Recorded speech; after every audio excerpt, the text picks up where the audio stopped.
So this week's reading talked about beliefs and how they shape the way that you teach. They shape your teaching philosophy. They also shape how students feel about teaching. It shapes how they learn, how they feel about learning. And beliefs, to me, can kind of loosely be translated into like a bias, right? Biases affect every aspect of our life, whether we know it or not. So you have, conscious biases, like, I like cats and not dogs, or you have unconscious biases, and maybe you have a way of thinking about teaching or thinking about what's important, and however that was shaped, whether it was experience or whether you learned it in school or you saw someone else do it. And so those beliefs or those values are going to shape your priorities in a classroom. And that can be good and that can be bad. So, if you think about just for an example, and I talk about this sometime in my reflection, that these biases, like a bias that a teacher feels like that pronunciation, perfect pronunciation or native pronunciation is something that's really important. And so she may spend a lot of time doing drills or really working on pronunciation, where, some of the research says that maybe perfect pronunciation isn't really attainable, and also not as important for communicability as we may have once believed. And the student could maybe also have beliefs about pronunciation. Maybe they believe that in order for them to fit in or to really be fluent in the language, they have to pronunciate everything perfectly, or like they, are native speakers.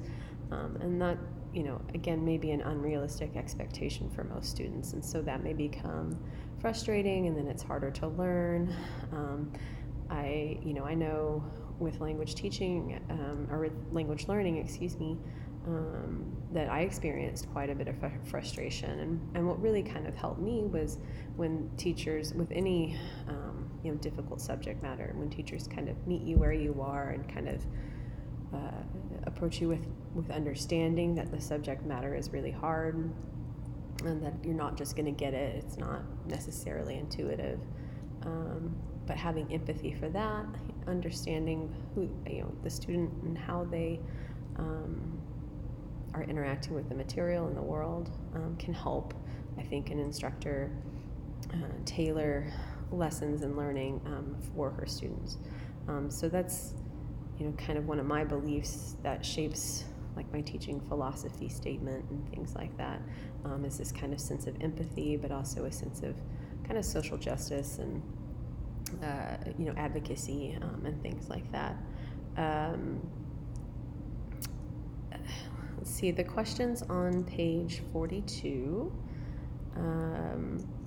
We talked about, it says to choose two of them. So I chose, first one I chose is students are using a native tongue too much in the back of the class, or too much in their pair work. And what do you do about that, and kind of why? I would begin to, if I noticed that happening, I would begin to pair, same mother tongue students with other people. So try to intentionally pair students with people that have a different native tongue. That way, the only lingua franca, the only common language, is going to be English. And so it kind of puts them in a situation that forces them to use the language, even if they're using it poorly. It might also be good to, again, in keeping with the empathy, to speak with those students and maybe kind of remind them, like, you need to use it. It's okay to be uncomfortable. It's okay to make mistakes. You don't have to be perfect. It is hard. But I'm going to put you with somebody else so that we can kind of remove that temptation to kind of fall back into your comfort zone, right? We need to push you a little out of your comfort zone, because learning can be uncomfortable.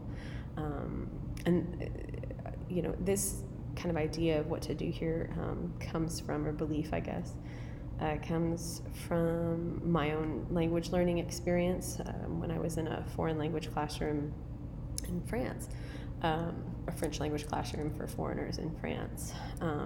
And it's easy to pair up with the people that, speak your native language, so you can kind of whisper and, figure out what's going on and communicate that way. And of course the teacher notices this and begins making the Americans pair up with pretty much anyone else. And so that we were then forced to kind of play with the language and make the mistakes and use the language, and also interact and communicate in the language. So, and it seemed to be effective. I mean, it kind of makes you irritated and mad at first, but at the time I wasn't really an educator. I was a student, and so I didn't always understand like why that would happen. But now in the context that I'm in now, I'm like, oh, that makes sense. The other one I chose was a group at the back of the class seems to not be paying attention. I might approach those students kind of individually after class, like, hey, I notice you're not really engaged, man. What's going on? Maybe there's something going on in their personal life that you don't know about. Maybe they just hate school. Maybe they don't like you. But meeting that student, kind of where they are, and those students where they are. So maybe you can figure out how to better engage, the whole class and get those students on board. But that being said, it might also be a good idea to go ahead and split those students up, maybe move them farther up into the class. Maybe it's a, kind of group mentality there where, one person doesn't want to, and so it's the friends, and then they all don't want to, or whatever the case may be. It may be a combination of those two things. And again, I've seen instructors do that. I've been told to kind of do that or approach them just in our week-long sessions for information literacy. So approaching them, kind of individually, one-on-one, but also, hey, maybe you go to this group and you go in this group, or hey, how about you move up here, I want to see you, kind of thing. So I think, again, this comes from observation and also a little bit of experience, but is kind of grounded in my idea of empathy. Like, I don't necessarily think they need to be punished right away. I mean, let's face it, there are the insolent students who you're never gonna meet there. But I might also say that like an English language learner or a language learner in general usually has some sort of motivation to learn the language. And so maybe they have a little more, it's a little easier to maybe encourage them or get them re-engaged. The 15 statements that were on page 48. I chose 5, and I kind of tried to do it like gut instinct, right? And so initially I had circled 6 or 7 of them, like half of them. And I kind of whittled it down, but what I've noticed is that I kind of have 2 schools of thought going. One is kind of, I chose number 1, language can be thought of as a set of grammatical structures which are learned consciously and controlled by the language learner. Number 5, ESL students generally need to understand the grammatical rules of English in order to become fluent in the language. It's important to, number 11, it's important to provide clear, frequent, precise presentations of grammatical structures during English language instruction. So those 3 are very grounded in like explicit instruction. Maybe not necessarily drills, but definite like, here are the rules. This is how it works, right? So very explicit grammatical language instruction. But the other 2 that I kind of settled on was number 7, which language can be thought of as meaningful communication and is learned subconsciously in non-academic social situations. And number 15, it's not necessary to actually teach ESL students how to speak English. They usually begin speaking English on their own. So that's more implicit and not necessarily instruction, but implicit learning. And one of the projects I did for SLA theory, our big annotated bibliography, the focus of our research was about whether implicit or explicit instruction was more beneficial to a learner. And a lot of the research that I found was that a combination of the two is actually the most effective. There is evidence that there is implicit learning, that exposure to social situations, whether there is actual learning going on, like explicit learning, like this is the social situation, you're just in it and you're experiencing it, that in combination with some explicit instruction actually, it is a more holistic, I guess is the word I'm looking for, approach. And so these 5, 3 explicit, 2 implicit styles of learning and language acquisition definitely reflect, like, yes, we have to have some explicit instruction, sure. So that's 3 of those, right? 3 of my 5 that I chose. The other 2 are implicit. Students need to be exposed to organic situations. Some of that language learning happens subconsciously, so like, immersion programs are great, or even just role-playing scenarios are great, where they're just, or listening to a movie, watching a movie in another language might also kind of help with some of that implicit learning that is working in tandem with explicit instruction. The book was published in 1996, and does that make it dated? I think that some ideas just don't age, like they don't die, they don't expire.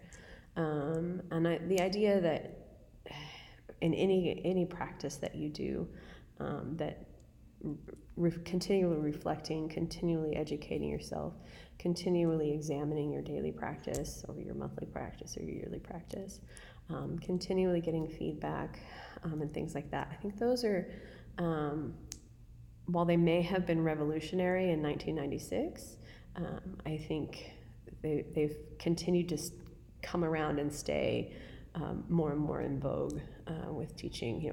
Things come and go and ebb and flow, but this idea of reflective teaching, of conscious engagement of students and teaching philosophies, I think, isn't dated. That being said, early 2000s, 96, so we're talking about emergence of, Ebonics and things like that, and talking about language difference in a more meaningful way. And I think that as the 2000s and the teens and have progressed, more and more publications have come out, not just addressing teaching philosophies in general, but then targeting specific groups that may that you encounter in teaching, whether it's at-risk children, second language learners, different learning abilities and things like that, that we have now maybe more focused texts to address more specific needs, right? Not just in general, this is how teaching should work. Specifically, this is how reflective teaching works in ESL, this is how reflective teaching works here and there.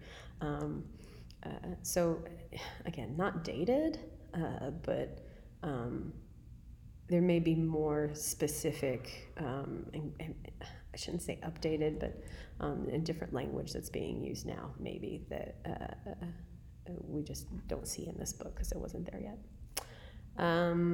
That's all for me. I look forward to seeing you all this afternoon, and hearing what you all think, and I will get my responses up here shortly to the videos.